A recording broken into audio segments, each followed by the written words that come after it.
Panas, panas, panas, panas, badan ini pusing, pusing, pusing, pusing, kepala ini. Pemirsa, berasa nggak sih kalau sekarang nih suhu atau cuacanya lebih panas? Betul sekali. Nah, sekarang di Indonesia, khususnya di DKI Jakarta, memang cuaca dan suhu ini lebih panas dibanding biasanya. Namun, di beberapa daerah, ini dampaknya bisa sampai bencana kekeringan. Kita bicara di Pulau Jawa terlebih dahulu nih. Data dari BNPB menyebut sejumlah bencana kekeringan tersebar di seluruh Pulau Jawa. Pada tahun 2018 dan 2019 sempat tinggi angkanya dengan 130 dan 123 bencana. Kemudian menurun di 2020 sampai 2022. Tetapi di tahun 2023 tercatat sudah ada 49 bencana kekeringan yang terhitung. Dan ini naik drastis dibanding tahun sebelumnya. Nah, pemirsa, bicara mengenai kekeringan yang disebabkan cuaca panas yang bisa dibilang cukup ekstrim, tentu berdampak pada sejumlah titik pencarian warga. Sawah dan kebun salah duanya. Nah, pada bulan Agustus kemarin, luas sawah dan kebun yang terdampak kekeringan mencapai 980 hektar dan 22 hektar. Bayangkan kalau hal ini terus terjadi, kerugian masyarakat untuk memanen bisa terus bertambah sampai akhir tahun nanti. Tadi saya sempat singgung soal kerugian ekonomi akibat dampak perubahan iklim. Sekarang saya mau kasih tahu nih pemirsa, angka pastinya berapa. Menurut Bappenas, kerugian yang dialami dari tahun 2020 sampai 2024 ini ditaksir bisa mencapai 544 triliun rupiah. Besar sekali bukan? Bisa dibayangkan seberapa banyak rakyat Indonesia yang terdampak akibat perubahan iklim ini.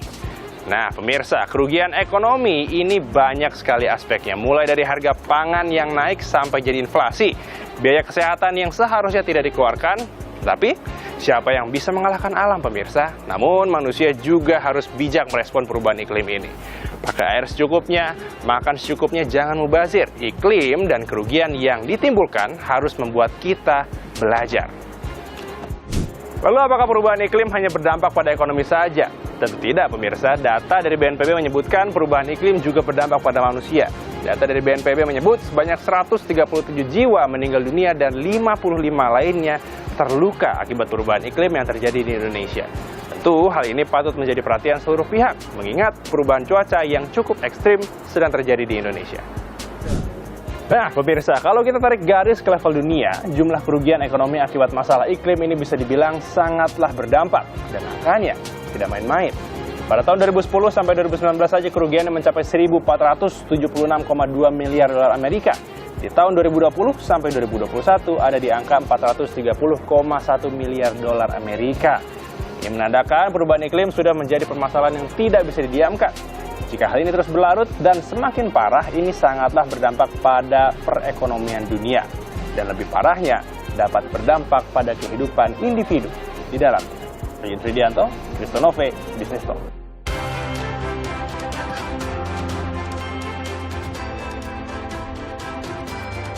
Selamat malam, bertemu lagi di Business Talk bersama saya mahasiswa Tarigan Saudara. Cuaca panas diprediksi masih akan berlanjut sampai Oktober. Benarkah krisis pangan sudah di depan mata? Untuk mendiskusikannya malam ini telah bergabung bersama kami di studio ada Pak Igusti Ketut Astawa, Deputi Bidang Ketersediaan dan Stabilisasi Pangan Bappenas. Selamat malam, Pak Ketut. Selamat malam. Terima kasih telah bergabung di Business Talk. Selalu. Salam sehat selalu. Dan saya juga menyapa ada Pak Abdul Muhari, Kepala Pusat Data Informasi dan Komunikasi Kebencanaan BNPB. Selamat malam, Pak Abdul. Selamat malam, Mbak Wahista. Terima kasih telah bergabung bersama kami. Sebelum saya ke Pak Ketut soal pangan, saya ke Pak Abdul dulu. Pak, musim atau cuaca panas kali ini, apakah statusnya sudah darurat atau masih aman-aman saja?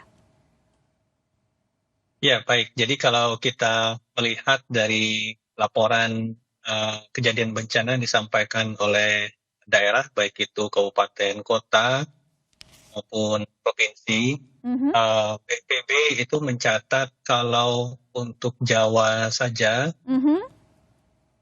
ada 12 kabupaten kota yang saat ini sudah harus menerima distribusi air bersih untuk mencukupi kebutuhan sehari-hari masyarakat. Kemudian ada 13 kabupaten kota di Jawa Tengah yang menyatakan status siaga dan tanggap darurat kekeringan, dan ada 18 kabupaten kota di Jawa Timur yang sudah menyatakan status siaga dan tanggap darurat kekeringan.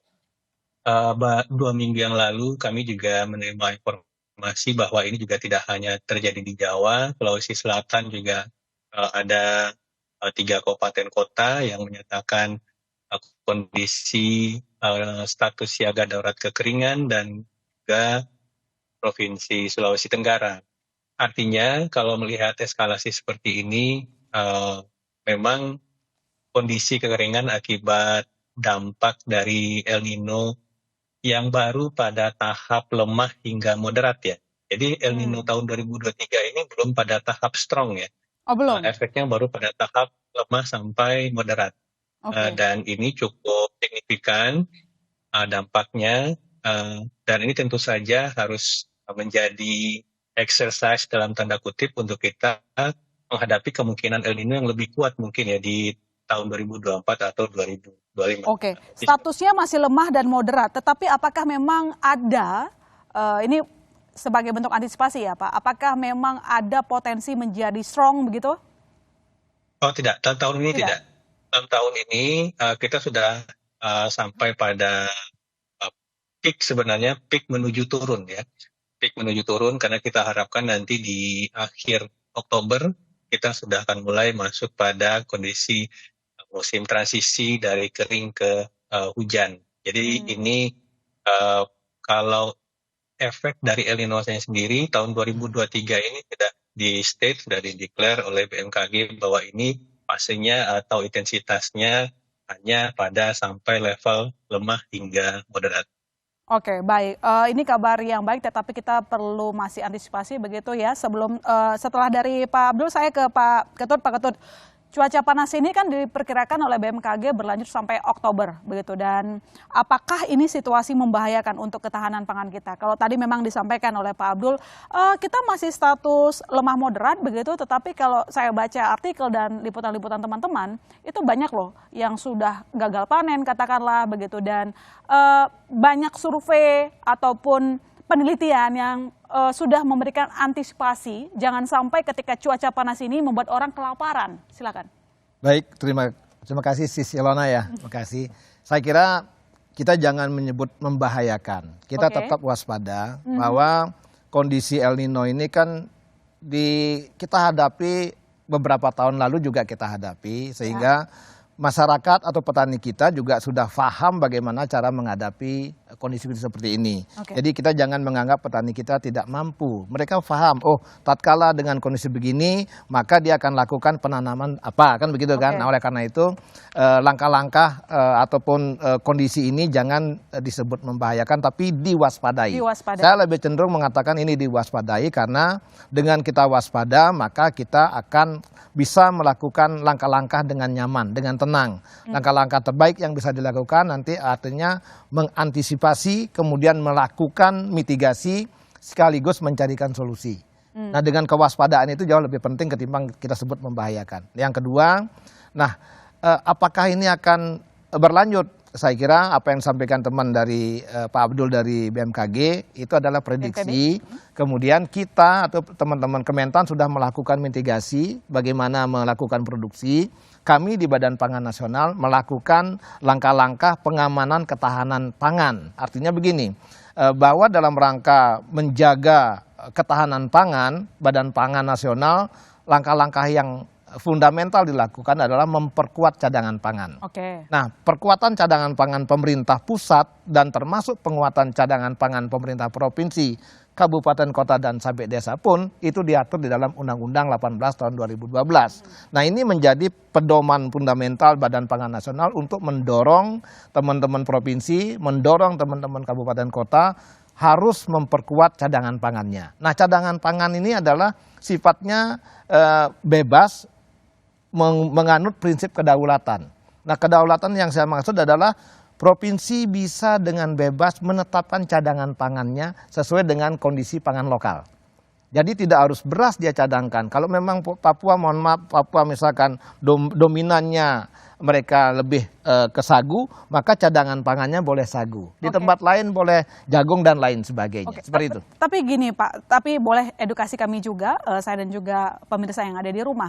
Kalau kita mau meningkatkan produksi, artinya kan musimnya juga harus mendukung toh. Nah, masalahnya kan sekarang lagi musim panas dan tadi saya sebutkan ada beberapa liputan sudah menyampaikan ada yang gagal panen begitu ya. Ya karena kita melawan cuaca begitu, melawan alam. Apa strategi jangka pendek yang sudah dilakukan? Apakah salah satunya terkait dengan impor? Karena kan kemarin Presiden Joko Widodo juga meminta ada tambahan 1 juta impor beras dari China untuk kebutuhan 2024. 2023 kan kemarin 2 juta ya? Ya. Silakan.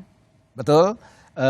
Itu adalah salah satu jangka pendek. Jangka pendek. Okay. Kita penguatan dalam rangka cadangan pangan karena bagaimanapun dengan data yang ada, barang-barang atau produksinya relatif masih ada, namun dimiliki oleh pemerintah, dimiliki oleh masyarakat, dimiliki oleh masyarakat, dimiliki oleh pedagang dan lain sebagainya. Yang perlu diperkuat adalah cadangan pangan pemerintah. Nah, kalau pemerintah atau Bulog turut berkecimpung di dalam perebutan pangan ini, maka harga akan naik terus. Sehingga Bulog dalam rangka pemenuhan cadangan pangannya, dia terpaksa harus memenuhi dari impor. Ya, sebagaimana Mbak sampaikan tadi, atau Sis sampaikan tadi, bahwa Bapak Presiden sudah menetapkan 1 juta tambahan untuk tahun 2023. Selain di luar yang 1 juta itu kan masih proses negosiasi, nanti saya lanjutkan lagi ke Bapak, tapi sekarang ini stok pangan kita ada berapa dari total impor yang sudah masuk? Secara prinsip kita secure 1,7. 1,7. Ya, dan sudah rajin melakukan operasi pasar. Nah, ini ingin saya sampaikan, ini sudah menjadi perintah Bapak Presiden dalam rangka penguatan. Ada tiga langkah yang kami lakukan di Badan Pangan Nasional sebagaimana arahan Bapak Presiden dan tidak ditindaklanjut oleh Bapak Kepala Badan Pangan. Yang pertama adalah pelaksanaan bantuan pangan. Ini juga terhadap 21,3 juta KPM yang 10 kilo September, Oktober, November. Ini sebagai salah satu langkah pertama, jangka pendek juga. Yang kedua, gerakan pangan murah secara masif. Artinya kita sudah perintahkan teman-teman provinsi, kabupaten, kota untuk melakukan gerakan pangan murah setiap minggu. Sehingga masyarakat di luar KPM tatkala membutuhkan beras dengan harga yang wajar, dia masih dapat. Merata di sejumlah wilayah? Merata di sejumlah wilayah, karena sebagian di Dandekon, sebagian juga menggunakan biaya tidak terduga kabupaten kota. Dan yang ketiga juga kita melakukan program stabilisasi pasokan dan harga beras medium. Kita sudah mendorong beras medium ke seluruh pasar, khusus untuk Jakarta karena PIBC adalah barometer daripada harga, maka kita juga sudah dorong ke PIBC, Pasar Induk Beras Cipinang, dan sekarang stok di PIBC sudah mencapai 31.000 ton. 31.000 Ini sudah tinggi, lumayan tinggi dan terus akan meningkat, sehingga sekali lagi harapan kita, kemudian di sisi lain juga kita langsung melakukan SPAP ke pasar turunan. Oh, sorry, yang tadi meningkat dari mana asalnya? Dari dorongan dari masukan dari beras yang normal, kemudian beras SPAP juga masuk ke PIBC, hampir 4.000 ton, ini juga masuk dan terus berlanjut. Nah, ini yang kita harapkan dengan adanya stok yang lumayan mencukupi di PIBC dan penetrasi di pasar turunan langsung juga, kita harap ini harga beras relatif akan mengalami penurunan. Saya kalau mendengarkan penjelasan dari Pak Ketut sebenarnya tampak begitu antisipatif, begitu matang. Tetapi saya punya pertanyaan Pak Ketut. Kalau memang rajin ke pasar, kenapa harga beras masih mahal di pasaran bahkan tembus 15.000 artinya melewati harga eceran tertinggi? Jangan dijawab dulu, saudara jangan kemana-mana. Bisnis Talk masih akan segera kembali.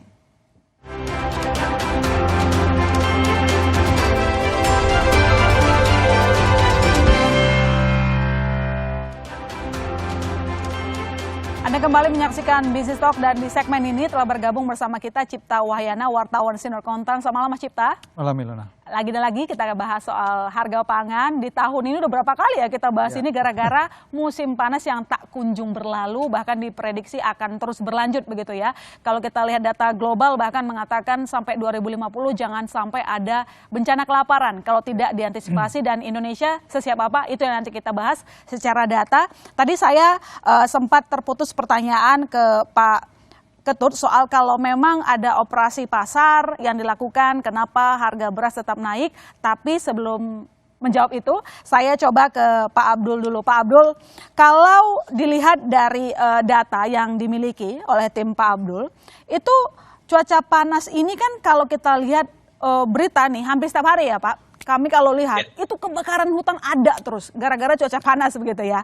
Nah, kalau dari data yang dimiliki, berapa banyak lahan terbaru yang akhirnya membuat produktivitas dari sawah, perkebunan juga kena dampaknya, atau mungkin juga lahan kosong juga boleh disebutkan, karena kalau kami lihat di sini sepanjang kekeringan, terdampak kekeringan di Pulau Jawa saja, Agustus 2023 ada 980 hektar sawah, 22 hektar kebun. Sampai September apakah sudah ada data terbaru, terus naikkah angkanya? Iya, itu data 980 sawah terdampak dan 22 hektar itu sebenarnya belum merepresentasikan kondisi aktual di lapangan ya. Artinya pada saat Agustus itu catatan yang dilaporkan ke BNPB itu baru 43 kejadian dari data itu, sedangkan data kita saat ini itu sudah 116 kejadian yang dilaporkan lebih. Jadi hampir 3 kali lipatnya ya. Dan juga kondisi ini, kekeringan ini bukan bencana yang secara langsung berdampak misalkan pada kematian, korban luka, dan lain-lain. Sehingga dari daerah biasanya tidak serta-merta melaporkan kondisi-kondisi yang berdampak di sektor lain selain dampak langsung pada manusia. Ini sebagai kondisi bencana. Ini juga menyulitkan kita untuk benar-benar mengetahui kondisi aktual di lapangan, selain kemudian kami menjadikan indikator berapa kabupaten kota yang sudah membutuhkan distribusi air bersih untuk memenuhi kebutuhan air bersih harian masyarakatnya. Nah, ini tadi yang saya sudah sampaikan rekapnya, ada 12 kabupaten kota di Jawa Barat, misalkan ada hampir 30 kabupaten kota di Jawa Tengah sebenarnya, selain yang dari 13 menyatakan status siaga darurat. Ada lebih dari 20 kabupaten kota di Jawa Timur yang sudah membutuhkan distribusi air bersih, selain dari 18 yang menyatakan status siaga darurat. Jadi representasinya mungkin kalau secara umum kondisi kekeringan ini memang cukup signifikan.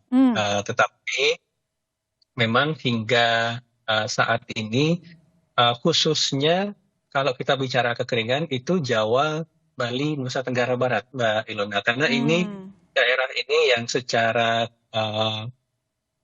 hari tanpa hujannya itu sudah rata-rata sudah lebih dari 60 hari. Jadi sudah lebih dari 2 bulan. Sehingga kalau kita melihat hari tanpa hujan itu sudah lebih dari 60 hari, maka surface runoff-nya atau air permukaannya itu sudah pasti hilang. Ini yang kita lihat sekarang, pantauan kami juga di beberapa waduk dan sungai, tinggi muka air dari waduk-waduk utama di sekitar Pulau Jawa itu menurun cukup drastis. Berarti sangat krisis air bersih ya di sana? Untuk air bersih, sebenarnya kalau disebut krisis, saat ini kebutuhan itu masih bisa terpenuhi dengan distribusi langsung ke distribusi masyarakat. Kan, bukan ketersediaan air secara alam, tapi disalurkan bantuan air begitu ya? Nah, karena kalau ketersediaan aja secara alami masih ada, pasti mereka tidak membutuhkan dukungan distribusi secara langsung. Ini yang tetap kita pantau, tapi memang kondisi ini sebenarnya kalau kita melihat secara siklus hidrologi, memang berkaitan nantinya dengan kondisi-kondisi alam, urbanisasi, dan lain-lain. Ya, ini kita jangankan ngomongin soal lahan sawah, kebun begitu ya, kebutuhan masyarakatnya aja udah susah. Saya nggak bisa bayangin sih bagaimana nasib saudara-saudara kita yang di sana kesulitan air bersih, kan itu agak sedikit PR. Untungnya BNPB terus menyalurkan bantuan gitu ke masyarakat. Saya kembali ke Pak Ketut lagi. Pak, tadi pertanyaannya saya, kalau memang benar yang tadi kan Anda menjelaskan begitu panjang dan meyakinkan bahwa sejumlah langkah sudah dilakukan, terutama soal ya di luar dari bantuan komitmen yang 10 kg beras begitu, tapi untuk kelas menengah, kelas bawah toh itu KPM. Kita nggak menyebut kelas bawah. Oke, baik. Keluarga prasejahtera. Keluarga penerima manfaat, berarti kelas menengah nggak dapat di sana. Satu sisi juga ada operasi pasar murah. Ini tampak sangat solutif jangka pendek. Tapi pertanyaannya begini Pak, sampai sekarang harga beras masih mahal loh di pasaran. Nih berhasil nggak sih operasi pasar yang dilakukan? Baik, Sis Ilona. Ini asik pertanyaannya. Gini, saya beberapa waktu yang lalu bersama Bapak Kabadan mendampingi beliau ke Sukoharjo, langsung ketemu Gapoktan, penggilingan padi yang juga punya sebagai petani juga.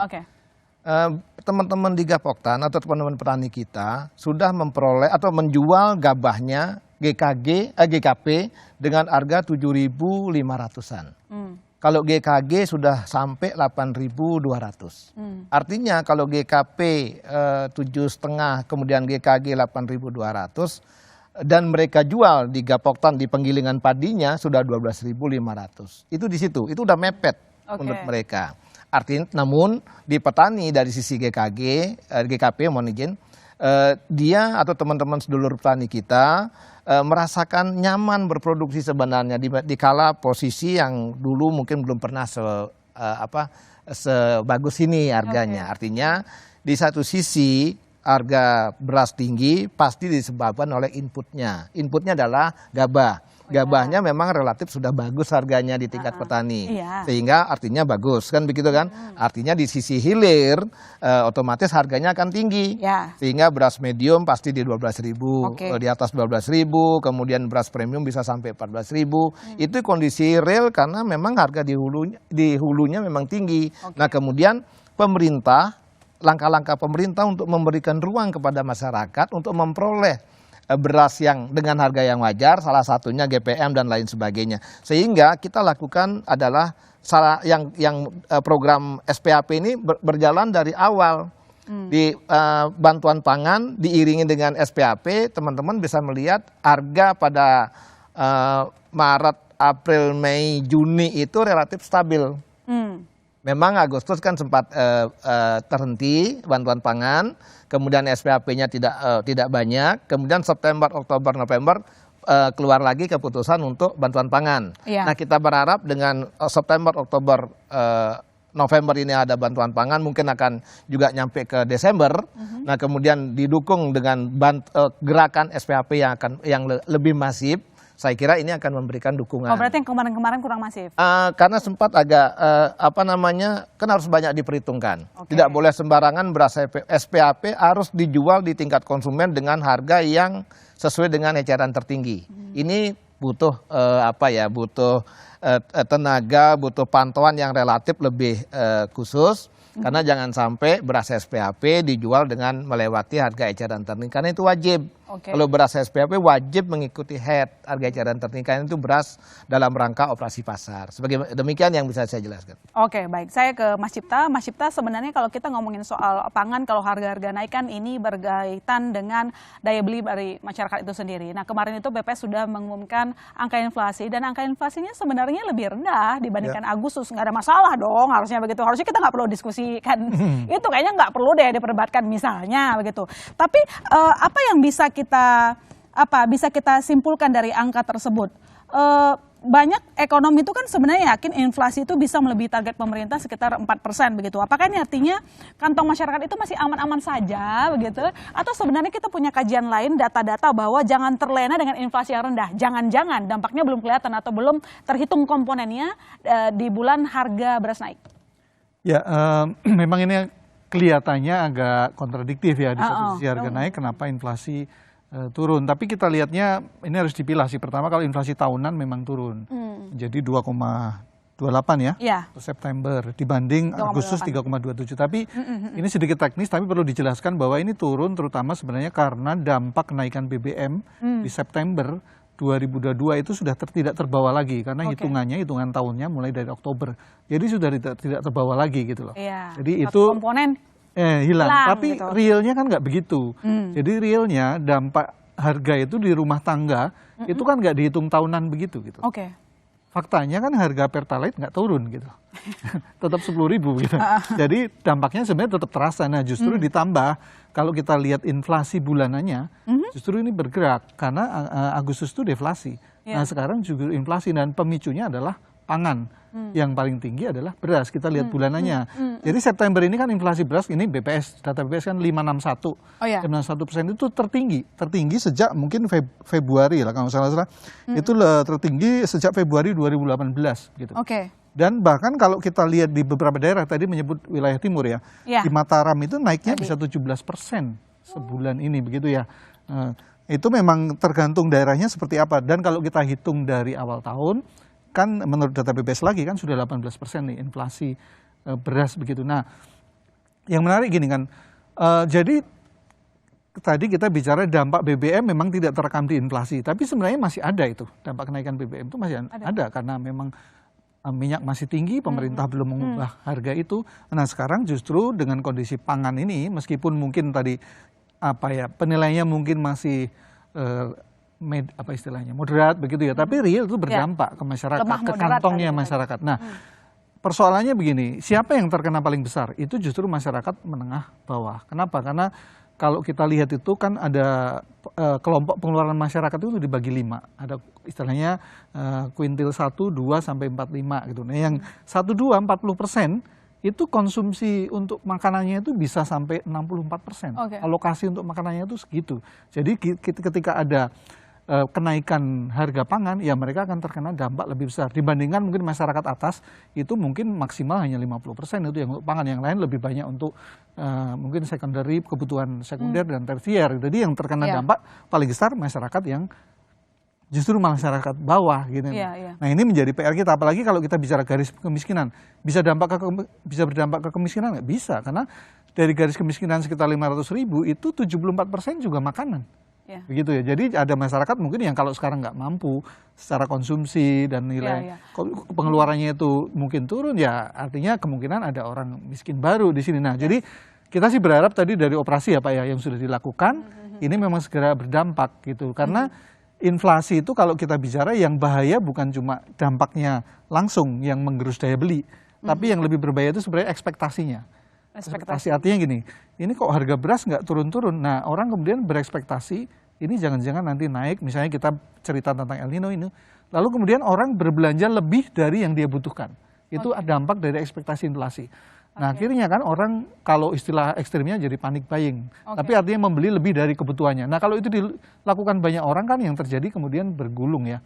Jadi dari sisi penjual juga begitu, kalau dia tidak yakin oh ini harga akan normal, dia mungkin bisa kulakan lebih banyak dari biasanya. Itu juga yang bahaya gitu. Jadi makanya kita berharap nih kerjasama ini dan juga antisipasi mungkin Kementerian Pertanian itu kemudian segera bisa menetralisir harga, supaya tidak ada ekspektasi yang berlebih terhadap harga yang dampaknya ya berbahaya buat kantong rumah tangga, terutama masyarakat menengah bawah. Apalagi kalau misalnya pasokan dari pangan itu masih seret begitu kan, itu bisa meningkatkan harga pangan. Dan tadi juga kita lihat jangankan untuk memenuhi air di sawah dan kebun, ini memenuhi. Ya ini kan hukum ekonominya begitu ada kelangkaan pasti harga naik gitu kan, sesimpel itu ya Pak. Memang tugas kita untuk menjaga gitu loh, menjaga makanya impor beras. Nah kalau memang sekarang sudah ada 1,7 juta ya, nah itu yang mestinya sesuai instruksi Presiden segera dioperasikan supaya ya harga kembali normal. Satu yang perlu diantisipasi juga jangan sampai ada tadi jumlah masyarakat miskin baru, karena sebenarnya bantuan yang diberikan adalah untuk KPM ya Pak. Bagaimana dengan kelas menengah yang tadinya mungkin mereka mampu, tapi kalau misalnya harga naik-naik terus ya mereka terancam akan miskin. Bagaimana solusinya? Nanti kita akan bahas lagi saudara, tetap di Business Talk.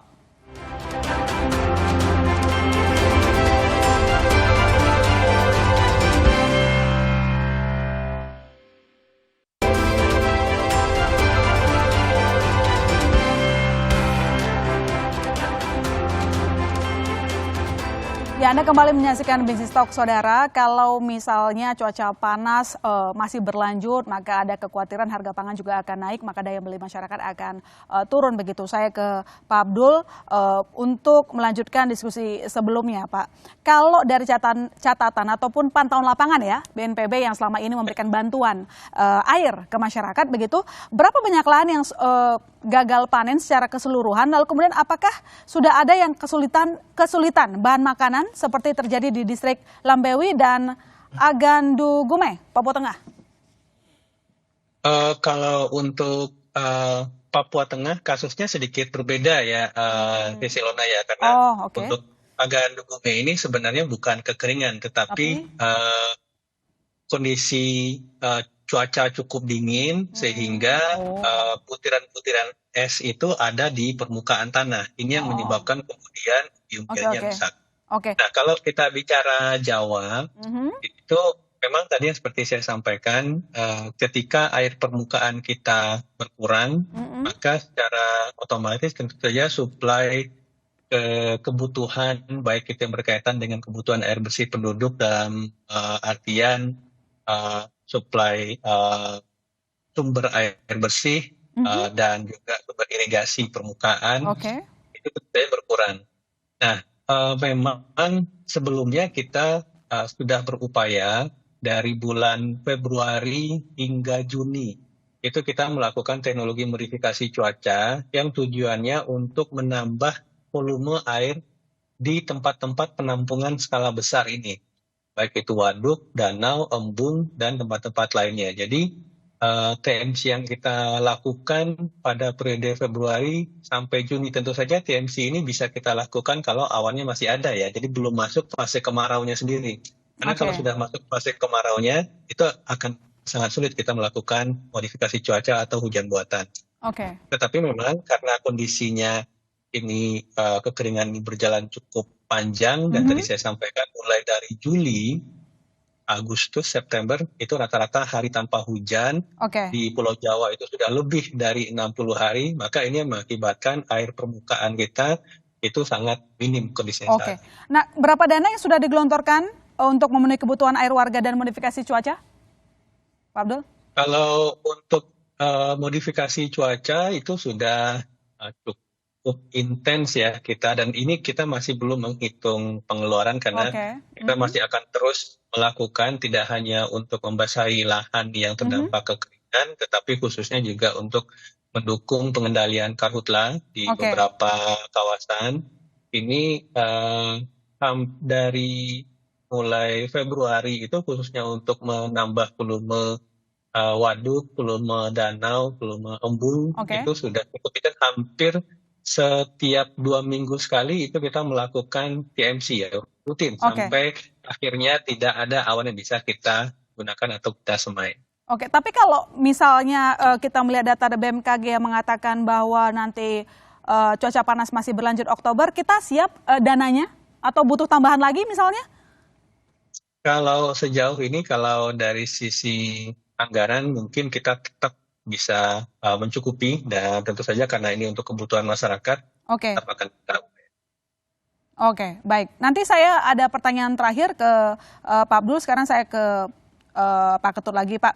Kalau melihat, sekali lagi kan kita kalau diskusi harus pakai data, begitu, namanya data itu penting ya, itu juga pentingnya harmonisasi antar kementerian lembaga harus sama supaya kita deteksi penyakitnya sama, obatnya juga sama, begitu. Saya masuknya ya. Jadi gini, kalau tadi memang dalam jangka pendek kita itu nggak usah malu lah menyebut bahwa kita masih bergantung kepada impor, begitu ya. Namanya juga kebutuhan perut harus segera dipenuhin. Cuman begini Pak, beberapa waktu yang lalu Presiden Joko Widodo mengatakan ada 19 negara yang menutup, begitu ya, mengekspor beras mereka. Nah, untuk melihat mendilkan begitu ya, menyepakati 1 juta ton tambahan dari China misalnya. Apakah sejauh ini lancar atau dengan sejumlah negara juga lancar, atau mereka udah mulai pelit untuk menjual stok pangan mereka? Baik, terima kasih. Saya kira Badan Pangan Nasional kan sudah menugaskan Bulog untuk melaksanakan pemasukan tadi. Saya kira Bulog sudah memiliki strategi, cara-cara untuk memperoleh pemenuhan pemasukan beras tersebut, dan strateginya saya kira mesti di-keep, mesti Bulog yang tahu.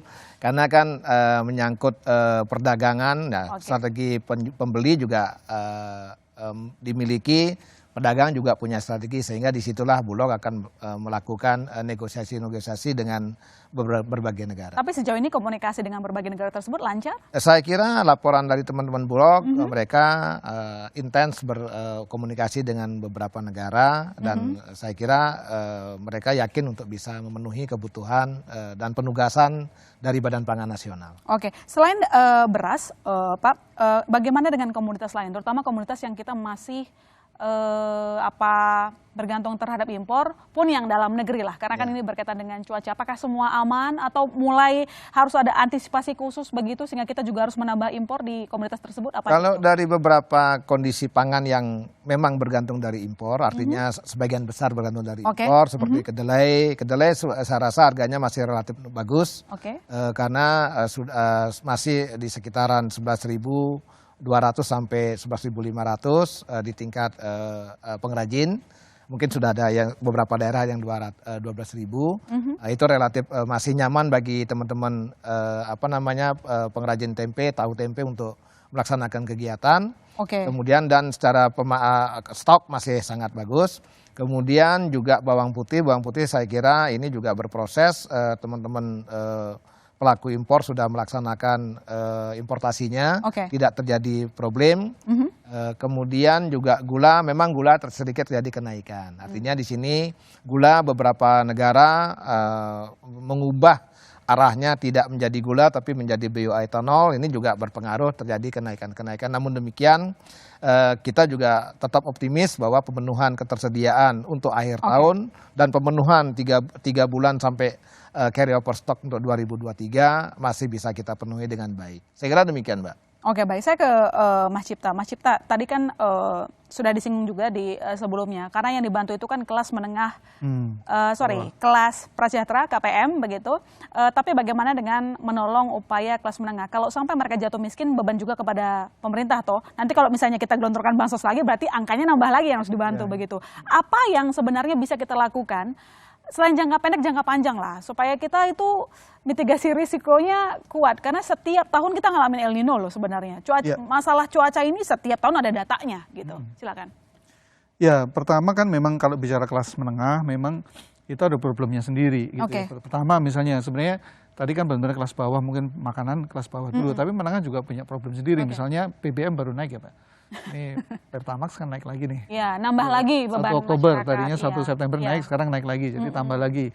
Belum, tadi kalau bicara impornya hati-hati, sebenarnya kursinya juga rupiah juga mulai melemah lagi. Jadi mungkin kedelai lama-lama semakin mahal juga itu, semakin mahal juga. Nah, gitu. Ujungnya tempe mahal lagi, ya kan? Belum imported inflation yang lain, bahan-bahan dan sebagainya. Jadi memang ini diskusinya kan sebenarnya gini. Sebenarnya sejak pandemi itu kan kita belajar juga bahwa banyak institusi besar juga peneliti juga mengingatkan ancaman selanjutnya itu adalah bencana alam, lalu selain pandemi ya, bencana alam yang paling gede termasuk perubahan iklim gitu. Nah, Indonesia ini kan gini, kita sering bicara kita masyarakatnya banyak, konsumennya banyak, ini menjadi pendorong ekonomi terbesar 50% lebih gitu. Tapi jangan salah, di sisi lain, sisi koin yang lain, ini artinya kita harus memberi makan sekian banyak orang, 270 juta orang.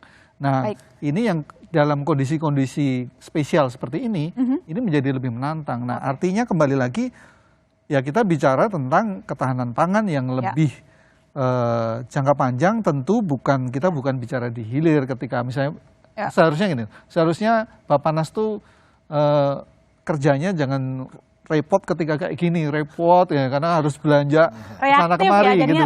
Bukan reaktif, tapi dia menanggung risiko di ujung, pekerjaan di ujung. Nah, kalau di hulunya itu lebih mantap, artinya kita bicara tentang lahan. Misalnya kalau bicara lahan pertanian, luas lahan panen padi ini kan angkanya segitu aja, 10 juta hektar dari 2018 sampai sekarang gitu. Padahal ada program food estate. Nah, pertanyaannya kan kemana? Kemarin juga ada salah satu calon presiden yang bicara kan, ini kita kehilangan lahan sekitar 600.000 hektar per tahun. Bilang, ayo ini harus kita upayakan lagi. Nah, itu menjadi PR kita bersama. Jadi satu, lahan udah pasti. Karena banyak yang mesti dikasih makan. Nah, lahan gimana supaya tetap bisa produksi misalnya dalam kondisi kering. Misalnya kita bicara di sini tentang bendungan, tentang irigasi, karena nggak hujan nggak masalah kalau irigasinya normal. Nah, itu Itu saya kira sebenarnya tinggal, kan itu sebenarnya wacana atau mungkin narasi yang sudah sering kita dengar, tinggal sekarang konsisten menjalankan gitu loh. Baik, untuk dicek lagi seperti apa gitu. Oke, untuk menyambung dari Mas Cipta, sebenarnya saya ingin sekali ingin ada Kementerian Pertanian yang menjawab pertanyaan kita ini, begitu, karena ini berkaitan dengan lahan, tetapi berhalangan hadir. Kalau begitu, untuk mewakilkannya saya ke Pak Ketut, begitu ya. Meski mungkin tidak terlalu transparan akan menjawabnya, tapi berkaitan dengan lahan, Pak. Kalau memang cita-citanya kita adalah untuk meningkatkan produksi dalam negeri, begitu, dan itu cita-cita kita bersama, mandiri. Sejauh ini komunikasi dengan Kementerian Pertanian seperti apa untuk meningkatkan produktivitas maksudnya pangan, sejumlah komoditas di Indonesia. Terkait lahan tadi, kalau kita lihat kan lahan sekarang yang dimanfaatkan untuk pertanian hampir 10 juta ya, kalau tidak salah, silakan Anda koreksi. 9,8. Nah, ini apa yang akan dilakukan? Ini berarti bentuknya untuk jangka panjang ya Pak, supaya kita nggak repot-repot sekali setiap El Nino, ya kita diskusi lagi ini gimana gitu, heboh gitu, silakan. Baik, Sisilona. Sebenarnya kan kita bisa bagi jangka pendek, menengah, panjang. Kan gitu ya. Jangka pendek yang kita lakukan tadi adalah jangka pendek. Artinya tatkala gejolak harga terjadi, maka langkah-langkah jangka pendek harus kita gercep nih lakukan. Sehingga tidak terlanjur masyarakat kita, sebagaimana disampaikan Mas Cipta tadi, tambah tergerus penghasilan dan lain sebagainya. Jangka pendek dilakukan cepat, kemudian jangka menengah juga kami sedang menyiapkan jangka menengah. Karena terkait dengan data sebenarnya. Data sekarang ini kami perlukan adalah bagaimana kita mengetahui semua pelaku distribusi harus kita pahami di mana ada datanya, di mana stok ini. Ini saya belum punya, ini sedang kami bangun sebagai amanah Undang-Undang 18 dan kami berkolaborasi dengan teman-teman Kementan, kolaborasi dengan teman-teman Kemendak akan membangun aplikasi, aturan dan lain sebagainya sehingga semua pelaku distribusi wajib melaporkan datanya, stoknya. Sehingga kami tahu, pemerintah tahu di mana sebenarnya posisi stok ini. Ini krusial bagi kami, bagi pemerintah, sehingga kami pun akan memberi ini menjadi kewajiban. Kalau tidak dipenuhi ada sanksinya. Sehingga ini menjadi ada daya tekan yang kuat bagi pemerintah sehingga pelaku usaha, pelaku distribusi punya kewajiban untuk menyampaikan stoknya secara berjenjang. Itu kapan mau dimulai? Kami sedang buat peraturannya. Mudah-mudahan di akhir tahun kami sudah bisa merilis aturannya sekaligus sosialisasi. Nah, dari situ kita mulai dari beras, kemudian masuk ke bawang putih, masuk ke daging ayam dan lain sebagainya. Sehingga kita akan tahu persis di mana stoknya, berapa jumlah stok yang siap dikonsumsi. Jangan stok yang di bawah pohon kelapa kita hitung, jangan. Artinya yang benar-benar yang bisa dikonsumsi langsung. Nah, ini harus kita benar-benar tahu. Nah, ini yang harus kita bangun. Itu jangka menengah. Kalau jangka panjangnya ke depan otomatis sebenarnya pendek, menengah, panjang pasti peningkatan produksi. Artinya itu dan melibatkan teknologi nggak kira-kira? Mestinya teman-teman Kementan sudah paham bagaimana penguatan investasi di bidang teknologinya. Salah satu teknologi bisa saja pengembangan varietas padi dan lain sebagainya yang tahan terhadap cuaca. Selain data yang baru yang mau digodok itu, harapannya kami juga, harapan masyarakat, kami kan menyuarakan masyarakat begitu harmonisasi data ya Pak, Kementerian Pertanian, Bapak Anas dan kawan-kawan, jangan lagi ada perbedaan angka karena kita harus apa-apa data lah ya supaya kita tahu obatnya apa. Pertanyaan terakhir saya ke Pak Abdul, kalau dari BNPB apa kira-kira solusi jangka panjang yang tengah disiapkan selain jangka pendek pasti nanti akan mengairi ya, menyalurkan air selama dibutuhkan maupun modifikasi cuaca karena setiap tahun kita mengalami El Nino, sejumlah kejadian juga tercatat, artinya harusnya kita udah banyak belajar dengan peristiwa-peristiwa sebelumnya. Silakan Pak Abdul. Ya, ada dua hal sebenarnya. Tadi pagi kita juga Bapak Presiden memimpin rapat kabinet terbatas tentang pengendalian dampak El Nino. Memang fokusnya untuk pada fase-fase terakhir musim kering tahun ini kita akan memang mengoptimalkan operasi teknologi modifikasi cuaca. Ada 10 unit fixed wing yang bisa kita gunakan. Dan ini tentu saja akan kita optimalkan tidak hanya di lokasi-lokasi karhutla, tetapi jika dibutuhkan oleh pemerintah daerah akan kita laksanakan untuk pembasahan lahan yang terdampak kekeringan.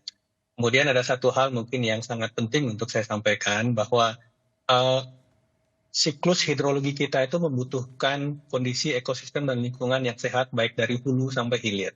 Kalau misalkan daerah tangkapan hujan kita tidak sehat, maka secara logika ketika hujan turun itu air akan banyak lebih masuk mengalir pada air permukaan. Air permukaan ini cepat hilang ya. Begitu hujannya sudah tidak turun, air permukaannya sudah akan hilang. Yang perlu kita lakukan adalah restorasi ekosistem supaya nantinya air yang masuk ke dalam tanah, air tanah ini bisa tetap terpreservasi ketika air permukaannya sudah hilang. Ini nantinya akan menjamin ketika musim kering sumur-sumur penduduk kita itu akan tetap terisi. Oke, baik. Terima kasih Pak Abdul. Dan untuk menutup diskusi ini saya minta kesimpulan satu saja yang bisa dijawab oleh Pak Ketut. Pak Ketut, kalau tadi dikatakan SPHP akan semakin masif begitu, berarti harga beras bisa turun kapan?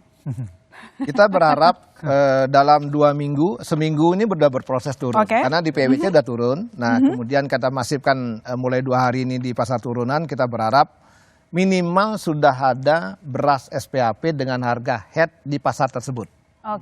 Nah, artinya beras medium dengan harga 10.900 sudah ada di semua pasar di Jakarta. Otomatis masyarakat bisa memperoleh harga yang wajar. Oke, kita catat, kita ingat begitu Pak Ketut. Terima kasih banyak ya Gusti Ketut Astawa, Deputi Bidang Ketersediaan dan Stabilisasi Pangan Bappenas. Terima kasih banyak Pak telah berbagi bersama kami. Jangan bosan-bosan. Gitu, nanti kita akan follow up lagi janji tadi gitu ya.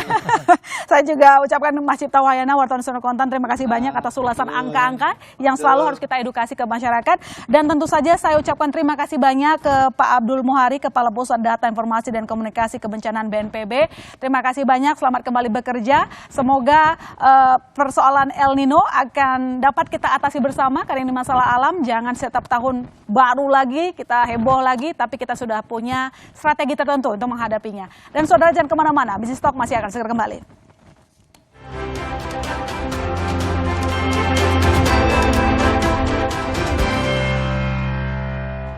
Ya saudara, cuaca panas selalu terjadi dan berisiko mengundang krisis pangan. Dan tahun ini kita akan lihat strategi jitu pemerintah untuk mengatasi cuaca panas agar urusan perut masyarakat tidak bermasalah. Saya masih Tarigan undur diri. Sampai jumpa Selasa depan di Bisnis Talk.